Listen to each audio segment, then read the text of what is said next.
మేము వచ్చిన తర్వాత 2018లోనే చంద్రబాబు నాయుడు ఉండగానే చివరి సంవత్సరం 2018-19లో చివరి సంవత్సరంలో ఫ్లడ్స్ వచ్చినాయి.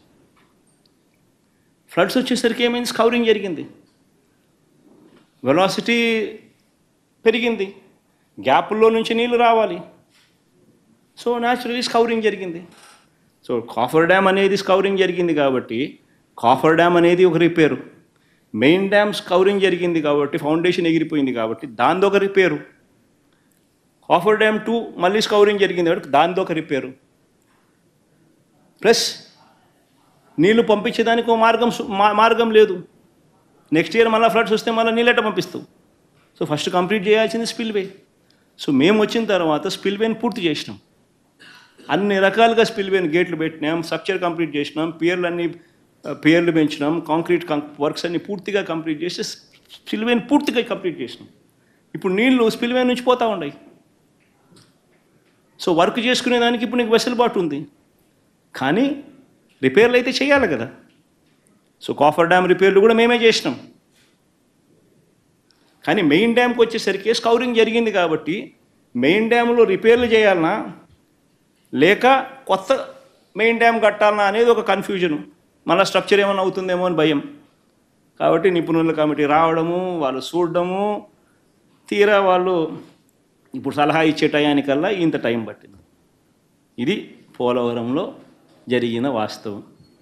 ఇప్పుడు మీరే అర్థం చేసుకున్నారు కదా. ఎన్నోసార్లు చెప్పినా, బట్ అయినా చంద్రబాబు నాయుడు అనే వ్యక్తి గోబెల్స్ మాదిరి అబద్ధాల మీద అబద్ధాలు చెప్పే మనిషి.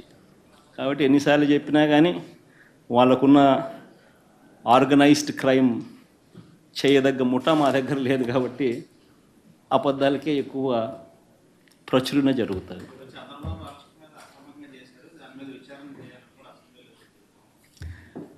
చంద్రబాబు నాయుడు అరెస్ట్ అనేది అక్రమణ అనేది వాస్తవమే అయితే ఈడీ ఎందుకు అరెస్ట్ చేసింది?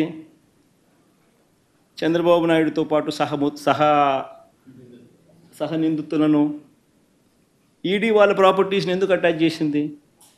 నిజంగానే చంద్రబాబు నాయుడు చేసిన స్కిల్ స్కామ్ నుంచే కదా ఆ డబ్బులన్నీ వాళ్ళకి పోయాయనే కదా, అది స్కామ్ అనే కదా వాళ్ళని అరెస్ట్ చేసింది. మన డబ్బులకు చంద్రబాబు నాయుడు అరెస్ట్ చేయాలి కదా, డబ్బులు ఇచ్చినోడు ఆయనే కదా. మరి సార్ మీరేమో చంద్రబాబు గారికి విలువలు లేవంటున్నారు, డిప్యూటీ సీఎం గారు చెప్తున్నారు మరో 10 ఏళ్ల పాటు చంద్రబాబు సీఎంగా ఉండాలని. ఈరోజు అసెంబ్లీలో జరిగింది.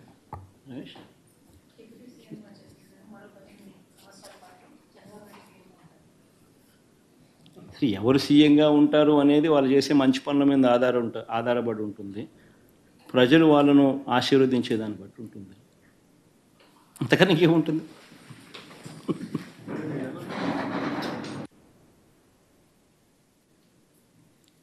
ఈ పోలీసులు ఏం చేస్తూ ఉన్నారు?